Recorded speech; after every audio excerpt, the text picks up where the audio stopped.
Me ven como si estuviera loco. Tranquilo, Nicolás, podés cantar, nosotros te dejamos.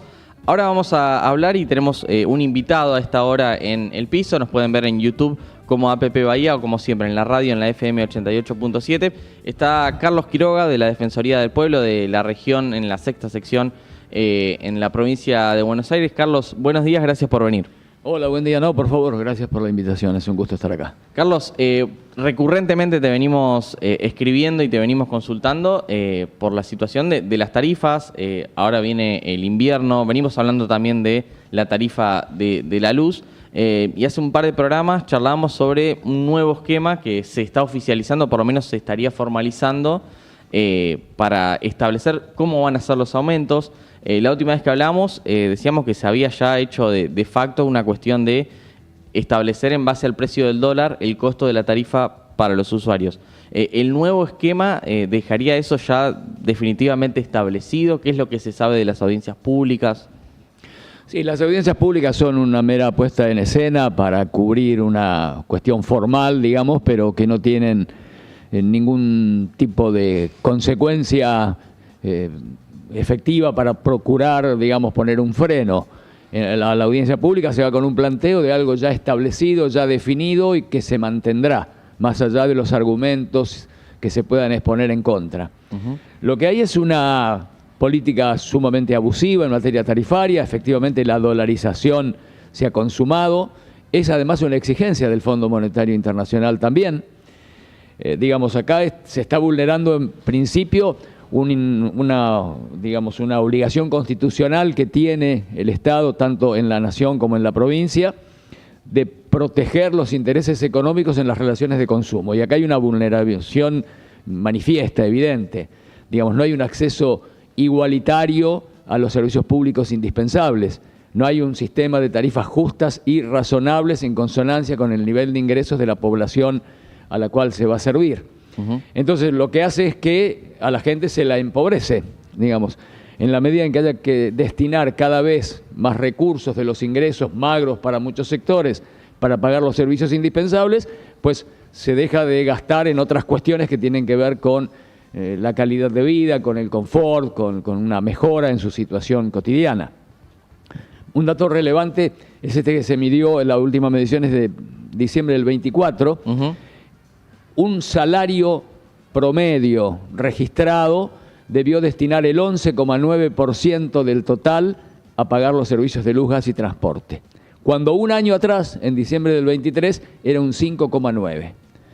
Internacionalmente está admitido que cuando hay un 10% o más del total del ingreso del grupo familiar destinado a pagar los servicios, se está en una situación de pobreza energética, que es una vulneración de derechos esenciales que los estados deben modificar, deben hacer frente. Bueno, ¿cuál es la manera de, digamos, garantizar un acceso igualitario a los servicios indispensables? La política de subsidios, digamos, en una sociedad tan desigual como la nuestra. Obviamente, por más que las tarifas tuvieran mayor razonabilidad, habrá sectores a los que les resultará muy difícil hacer frente a esos costos. Bueno, allí aparece la política de subsidios. Ahora, los subsidios han caído el año pasado un 38%, es decir, el Estado destinó un 38% menos de plata a subsidiar a los sectores de ingresos más bajos. Y esa política de subsidios irá, digamos, declinando hasta su extinción definitiva, porque esa es la exigencia del Fondo Monetario. Si los subsidios hoy son inferiores al año pasado, pero superiores a los del año que vendrá. Y así terminarán extinguiéndose definitivamente y habrá que hacer frente a la tarifa plena, no importa cuál sea el nivel de ingresos de esa familia. Con lo cual, se está generando un atropello en cuanto a la posibilidad del ingreso o el acceso igualitario a los servicios indispensables, ¿no? De la luz y del gas y del transporte, que son claves para el desenvolvimiento de una persona y de una familia. Las tarifas dolarizadas, mucho por lo visto no se puede hacer. La Defensoría ha presentado, si bien nosotros no litigamos en lo cotidiano, pero la Defensoría Central, el Defensor del Pueblo, puede promover con una, digamos, una especie de defensa colectiva de un sector de la comunidad en el fuero penal, y denunció a Edesur y a Edenor, porque no solamente esto ocurre en el ámbito del área metropolitana de Buenos Aires, porque no es solo que hay un nivel tarifario que significa una exacción para los magros ingresos de infinidad de gente en nuestra comunidad, sino que además las empresas no cumplen con los niveles de inversión y por ende la calidad del servicio se resiente. Cada vez que hay un poco de calor o algún evento climático, sobre todo en el conurbano y en el área metropolitana, los cortes de luz afectan a centenares de miles de usuarios. Bueno, es decir, te cobran más caro, el servicio es malo y la situación es sumamente compleja, sobre todo porque no hay miras de que se modifique. En la medida que siga gobiernos como este, como pasó con el macrismo. En la época de Macri fueron 3.800% de aumento entre 2016 y 2019, que ni por asomo acompañó el aumento de salarios que la gente recibió, ni hablar de las personas jubiladas. Bueno, y acá lo mismo, digamos, y el fondo sigue apretando las clavijas cada vez más, el nivel de endeudamiento extraordinario que ha asumido el país lo coloca en una situación de absoluta vulnerabilidad y queda a expensas de lo que manden a hacer los acreedores, ¿no? Los que son los dueños transitorios de la Argentina en este tiempo, ¿no? En la vez pasada que hablamos de este tema, mencionabas las personas que iban con una tarifa, que cobran por ahí una jubilación mínima o tienen un salario que no sigue el ritmo de la inflación. Ahora cada vez lo sigue menos porque le pusieron un tope al aumento paritario.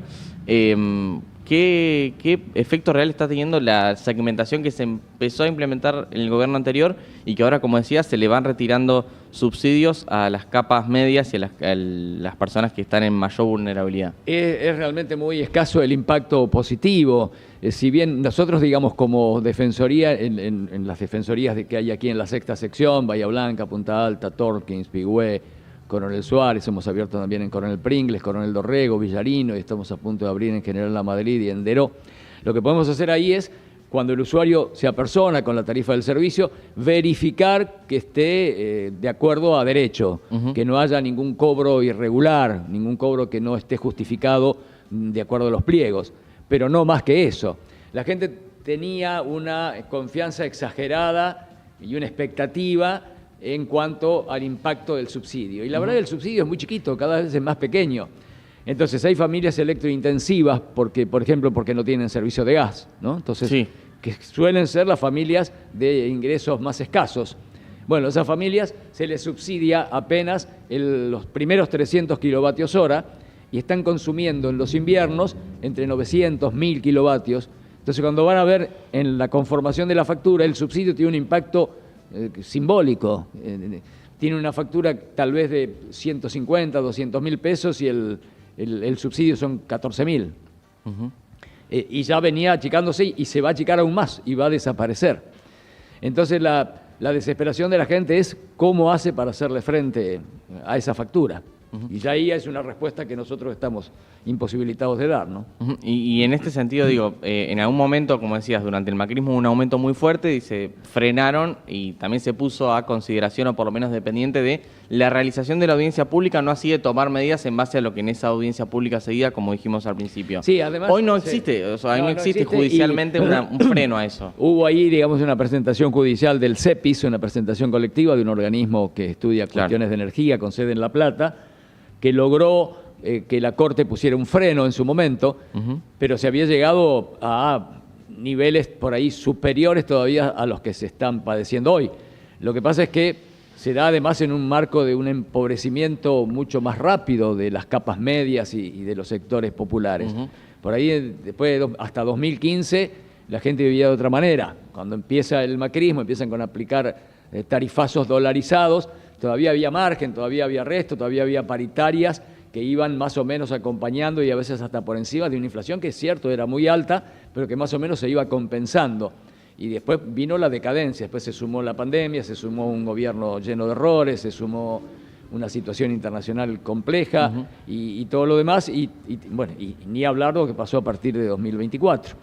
Y esto está profundizándose. El gobierno ha sido muy terminante y taxativo en que este es el plan, este es el programa, este es el proyecto, sin tomar en consideración a los que quedan al margen, a los que se caen del sistema. Solo se habla de la macro, se habla de los dólares, se habla de cosas a los que la gente común en su gran mayoría no tiene el más mínimo acceso, son cosas que no tienen que ver con su vida cotidiana, con su proyecto, con nada de lo que le toque. Con lo cual el panorama es bastante desalentador. ¿Sí? Carlos, en ese contexto, la provincia de Buenos Aires también como gobierno que puede autorizar a las empresas que operan dentro de la provincia para estos aumentos, ¿puede tomar otro tipo de indicadores? Porque en algún momento en la audiencia yo miraba o repasaba algunas de las que se realizaron, estaba la propuesta de incluir el índice de salarios o el índice de construcción en base al poder de la gente para pagar o de las empresas realmente para cuánto les cuesta esa inversión. Pero los pliegos son muy terminantes y el nivel de tarifario lo fija, es una potestad exclusiva y excluyente del Estado Nacional. Entonces, mucho no se puede hacer ante eso. Si la provincia lo que hace es replicar los valores que ya vienen fijados desde la nación. Entonces no hay mucho por hacer, no puede haber ningún cambio. Acá el Estado Nacional es el que tiene la obligación de garantizar el acceso de manera igualitaria a los servicios indispensables a toda la comunidad mediante tarifas justas, razonables y con subsidios complementarios. Bueno, todo eso está en retirada. Entonces, no hay otra alternativa. Digamos, si bien acá la facturación la hace la provincia, pero en base a lo que fija la nación, y después cuando uno va por ahí contra las empresas, por ejemplo en el caso del AMBA, contra las empresas por el mal funcionamiento del servicio, por la falta de inversión, te encontrás con que los pliegos de los servicios privatizados, la mayoría del articulado está a favor de los intereses empresarios en detrimento de los intereses de los usuarios y consumidores. No hay una condición que hacer cumplir. Nada. Y en general están cumpliendo con los pliegos que son sumamente lábiles respecto de la defensa de los intereses de los usuarios. No nos olvidemos que los servicios públicos privatizados son herencia de los 90, ¿no? Cuando en la ola privatizadora del menemismo, digamos, generó todo este cuadro de situación, dándole un negocio formidable a los capitales que tenían las empresas de generación, de transmisión y de distribución de la energía, ¿no? Así que no hay mucho por hacer, ¿no? Más que, bueno, esclarecer, explicar. También hay cierta pasividad, como que la gente toma como que no hay alternativa, no hay modo, no hay forma. Termina siendo solamente más esfuerzo para pagar y nada más. Y dejar de hacer otras cosas. Y todo eso también genera como consecuencia la caída de la actividad económica, que es el ancla que tiene hoy la inflación para estar en valores que para el mundo no son razonables, pero comparando con otras épocas de acá parecen bajos, pero bajos a un costo extraordinario, porque si vos destinás el grueso de tus ingresos a la luz, el gas y el transporte y dejás de comprar en el kiosco de la esquina, en la tienda de la vuelta, reducís el pedido del supermercado. La industria gasta más en luz y gas. Exacto. Y no en contratar o en subir salarios. Claro, con lo cual es todo una cuestión sistémica que está muy arraigada y que uno ve cuando hay elecciones, veremos qué pasa el domingo en la Ciudad de Buenos Aires, como que hay cierto acompañamiento, si no de los candidatos del gobierno en particular, sino de aliados o de gente que tiene pensamientos cercanos, con lo cual este escenario casi distópico que hoy padece muchísima gente tiende a consolidarse, ¿no? Por lo menos en el futuro inmediato. En ese universo también de tarifas y servicios, una situación que siempre está en el eje, o por lo menos siempre se toca en Bahía Blanca, tiene que ver con el agua. ¿A la Defensoría del Pueblo llegan reclamos por el servicio de agua? Muchos. El Defensor del Pueblo ha hecho recomendaciones. En el caso del agua, las tarifas no tienen los niveles estratosféricos que tienen las de luz y gas. Si bien los aumentos son impactantes por su porcentaje, venían de pisos exageradamente bajos, que también una irresponsabilidad de quienes condujeron la empresa, que la desfinanciaron. Sí, no podían cubrir costos, básicamente. Pero además estamos hablando de servicios de una esenciabilidad superior, como son el agua y el servicio cloacal. No era posible que se pagara en algunas casas por el agua todo el mes y el servicio de cloacas el valor de un café en un bar, ¿no? Ahí también hay recomendaciones del defensor. Nosotros no, salvo raras excepciones, no podemos litigar. Lo nuestro es más de política en el sentido más amplio de la expresión. Sí, de llegar a las autoridades, decir, che, está colaboradores mal críticos. esto. En el caso de APSA, que es de la provincia de Buenos Aires, nosotros somos un organismo del Estado de la provincia de Buenos Aires, no del gobierno de turno, del Estado, como APSA. Entonces, como colaboradores críticos, es ir a golpear esas puertas, esas ventanillas y advertir lo que está sucediendo. En el caso de Bahía Blanca, felizmente se está de alguna manera, a pesar de todos los inconvenientes, a pesar de los 3 episodios climáticos tan fuertes que hemos padecido, el plan de obra de fondo, que era imprescindible, sigue adelante, llegó a un nivel bastante importante, hay una continua información por parte de la Autoridad del Agua y por parte del Ministerio de Obras Públicas y de la misma empresa APSA de cómo eso avanza y continúa. Las consecuencias virtuosas se verán a futuro porque son obras que llevan tiempo y que no se notan de un día para el otro, pero va bastante bien encaminado y es una empresa que no tiene la dolarización como Norte en materia tarifaria y hay una consideración distinta, ¿no? Además, tengamos en cuenta que el agua por ley no se puede cortar, aunque haya morosidad, lo que no ocurre con la electricidad y con el gas, ¿no? Carlos, hace un tiempo creo que Joaquín hablaba con las nuevas autoridades de OMIC respecto a servicios privados como por ejemplo telefonía, internet, eso también llega a la Defensoría y te quiero preguntar también qué nivel de diálogo y de respuesta hay con las empresas, porque OMIC decía, le enviamos un montón de reclamos de personas que por ahí o perdieron un router o que a su zona no llega la conectividad de internet como debería llegar. ¿Eso también es un problema quizás extendido en Bahía Blanca y que llega a las defensorías también? No nos llega mucho. Okay. Siempre OMIC lo suele resolver con bastante celeridad. Okay.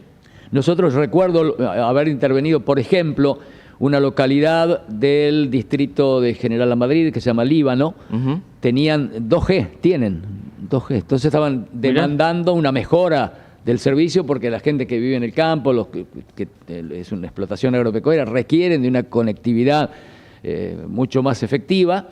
Y ahí hicimos una gestión. Tenemos que admitir que en el caso de la compañía Movistar, la gerenta regional siempre tuvo una excelente predisposición, pero bueno, ellos se ciñen a las obligaciones que le marcan los pliegos de concesión. Okay. Y por ejemplo, en el caso del Líbano nos encontramos con el escollo de que para tener que instalar una tecnología superadora, la localidad debería estar a una determinada distancia de una ruta nacional.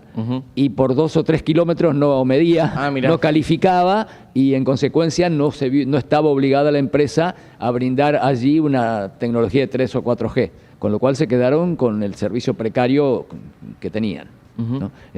Por eso, yo insisto, cuando se trata de las empresas de servicios públicos, que fueron hijas de las privatizaciones en los un momento 90, hubo una discusión durante la pandemia de si era servicio público o no Internet. Bueno, el gobierno intentó que sí lo sea y las empresas La justicia los acompañó. Un juez de Córdoba, Augusto Fierro, decidió que no. Pero todas estas empresas que se hicieron de estos negocios formidables en los 90, los pliegos fueron hechos a medida de sus intereses y de su negocio. Y nunca se discute. Y no se discuten, y todo para ellos. Y pasaron los gobiernos y nadie lo discutió y quedaron, en tiempos donde la política salarial y previsional acompañaba más o menos los aumentos, la gente se las rebuscaba. Hoy en día la cosa se ha puesto mucho más difícil y las empresas tienen esta solidificación en su postura de llevarse todo por delante y de que todos los beneficios y derechos sean para ellos, con lo cual al usuario se le hace tremendamente dificultoso enfrentarlo, ¿no? Y eso tampoco tiene una discusión de costos. Digo, por ejemplo, el Internet puntualmente. Nunca dicen, 1 giga nos sale tanto de costo, sale 10.000 pesos o 20.000 pesos que a vos te llegue 1 giga de conectividad a tu casa o 10 megas o 20 megas. Sí, no está la discriminación no está claro. No está claro. No está claro. También ahí tenemos un servicio que sí es indispensable, ¿no? Porque a partir hasta del trabajo en el hogar y de un montón de cosas, ya no se puede prescindir, ya la vida ha incorporado la vida de todos y cada uno de nosotros este servicio. Por eso creo que fue una medida acertada del presidente Fernández en su momento de pedir que fuera de servicio público esencial, con lo cual el Estado podía tener un mínimo de intervención para moderar los impactos de los aumentos de tarifas. Pero bueno, un juez entendió que no, falló en favor de los intereses poderosos de las empresas y en detrimento de los intereses de los usuarios y consumidores, como pasa casi siempre, ¿no? Carlos, son 8:30 casi, se nos ha pasado volando, estuvimos casi media hora charlando. Obviamente sos representante de la Defensoría del Pueblo, que está en distintas ciudades. Hoy, ¿a cuántos distritos llegan de la sexta sección? En la sexta sección somos... Con sede, digamos. Sí, tenemos Bahía Blanca, Punta Alta, Tornquins, Pigüé, Coronel Suárez, abrimos Coronel Dorrego, Villarino y Coronel Pringles, la última que inauguramos la semana pasada. Bien. Y estamos por abrir en General La Madrid.